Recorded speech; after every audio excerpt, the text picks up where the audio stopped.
과거에 내가 미처 기억하지 못한 실수나 위법한 적법하지 못한 사실이 있었다고 하더라도 그것이 여과 없이 드러나서 이제 출국과 입국을 할 때 비시민권자들을 입국 거절 혹은 추방을 하는데 데이터로 사용이 될 수 있다는 점입니다.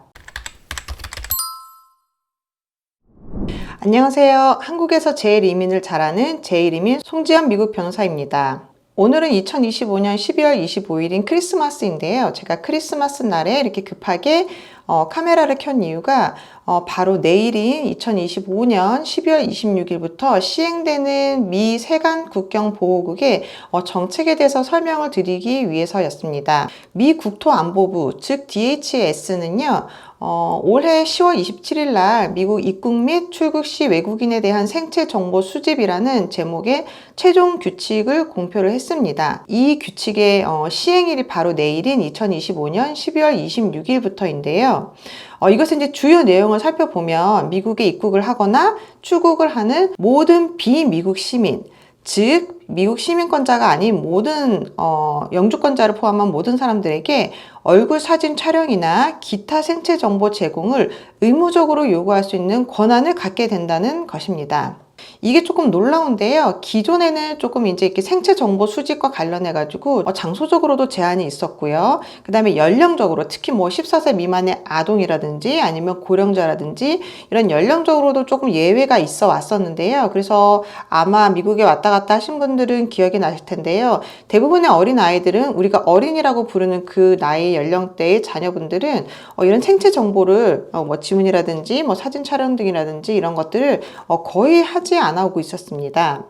이렇게 수집된 생체 정보는 주로 신원 확인이나 그 다음에 어떤 사기 방지, 그리고 이제 비자 체류 기간 초과, 그러니까 저희가 이제 오버스테이라고 얘기를 하는데 이런 것을 이제 계산을 추적하기 위해서 정보 데이터베이스와 이제 대조를 해서 활용을 하게 됩니다. 사실 이게 조금 무서운 점이 뭐냐면 이렇게 과거에 조금 제한적으로 이루어왔던 프로그램이 이제 전면적으로 적용이 되고 그리고 또 이것이 이제 공안이나 항만, 그 다음에 이제 육로, 그 다음에 이제 기타 모든 출국이나 입국 지점 전반에 걸쳐서 통합 생체 정보 시스템이 이제 본격적으로 구축이 되기 때문인데요.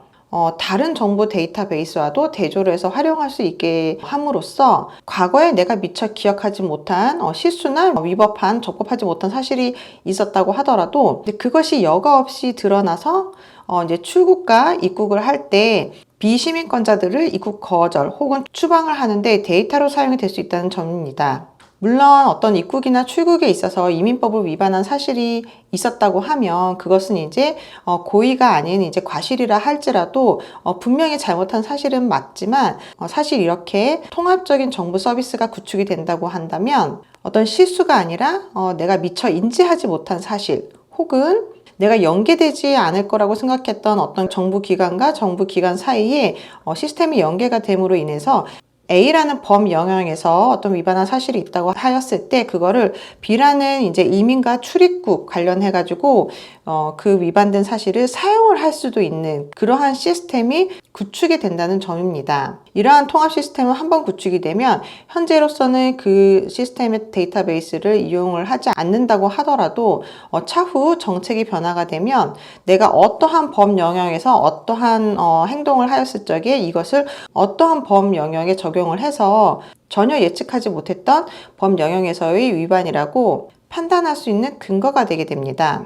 마이너리티 리포트라는 영화를 보는 기분이기도 한데요. 결국 제가 이제 변호사로서 드리고자 하는 말씀은 앞으로는 지문뿐만이 아니라 얼굴과 같은 생체 정보 그리고 필요하다면 다른 생체 정보를 의무적으로 수집을 할 수 있는 권한을 미국 CBP가 이제 내일부터 2025년 12월 26일부터 가지게 되었다라는 사실이고요. 따라서 이에 당황하시지 마시고 요구하는 생체 정보를 이제 제공을 이제 하시면 되시고요. 기존에 있던 연령 예외 사항이 모두 사라졌기 때문에 어린아이에서부터 비롯해서 아주 고령자 분까지도 이러한 생체 정보를 제공을 할 수도 있다라는 사실을 염두에 두시면 되고, 마지막으로 하나 부탁드리고 싶은 것은 이제 미국 시민권자가 되시기 전까지는 영주권자를 포함해서 모든 분들이 단지 이민법뿐만이 아니라 모든 법 영역에서 어떤 실수나 인지하지 못하는 법 위반이 없도록 각별히 주의를 하셨으면 좋겠습니다. 이상 제1이민의 송지연 미국 변호사였고요.